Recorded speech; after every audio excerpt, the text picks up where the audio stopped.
Здравствуйте, уважаемые зрители! Хочу ознакомить вас с самыми интересными новостями Армении и Азербайджана.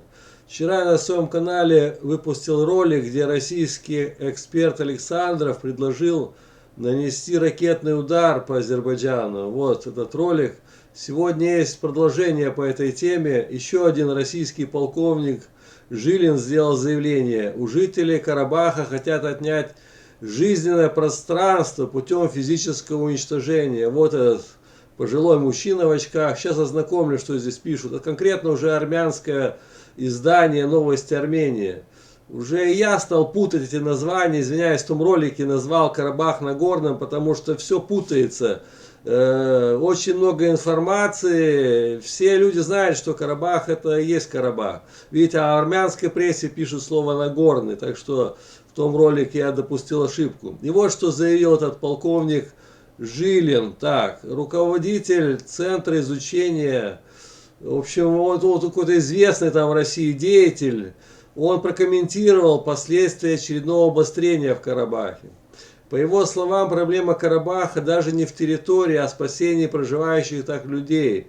Так, ситуация в Карабахе будет характеризоваться дальнейшей эскалацией, типа провокационных действий со стороны Азербайджана.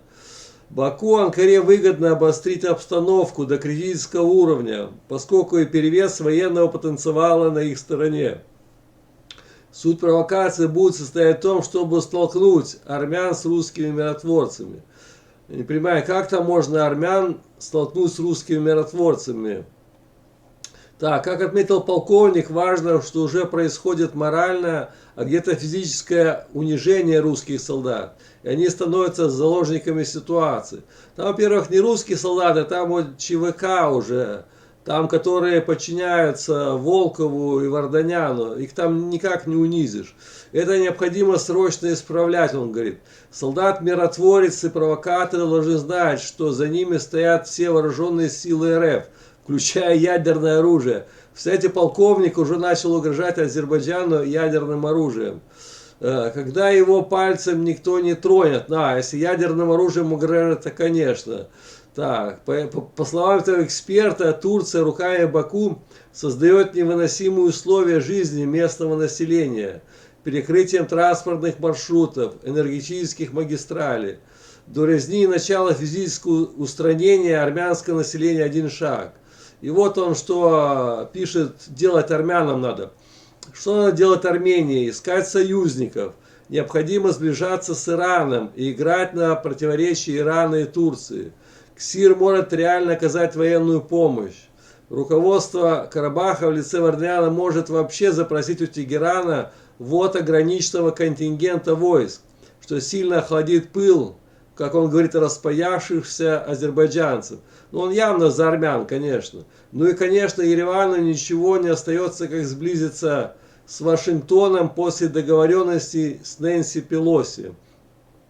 Говорят, у Карабаха слабая армия. Да, не выдающаяся, но она сильна духом, поскольку Карабах живет в каждом армянском сердце. Может помочь карабахской армии? Он говорит, да. Богатая армянская диаспора может спокойно нанять несколько серьезных частных военных компаний, которые вольются в ряды сил национальной безопасности. Тот же Вагнер, не исключение, считает полковник Жилин.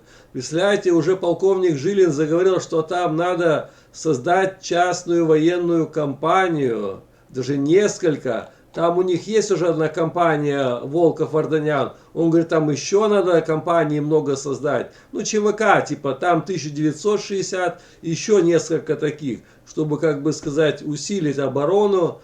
В общем, и там они будут до последнего карабахского армянина воевать, типа, охранять или, как сказать, оборонять Хань-Кинди и его районы, в общем. И золотоносные рудники, да, Варданяна, который сейчас там бегает, не знает, как выкрутиться, что делать, потому что ему перекрыли вывоз этого золотоносного песка или туда, в Армению, и все, бизнес накрылся. В общем, много русских этих, извиняюсь, как их, политиков, которые вчера один выступал, Александров, там грозил ракетами, все будем бомбить. нефтегазовые эти месторождения Азербайджана. Теперь еще один. Говорит, надо создать ЧВК Вагнера, еще какие-то там, и все, и воевать до конца. В общем, вот такие новости. Всем спасибо, всем пока, до новых встреч.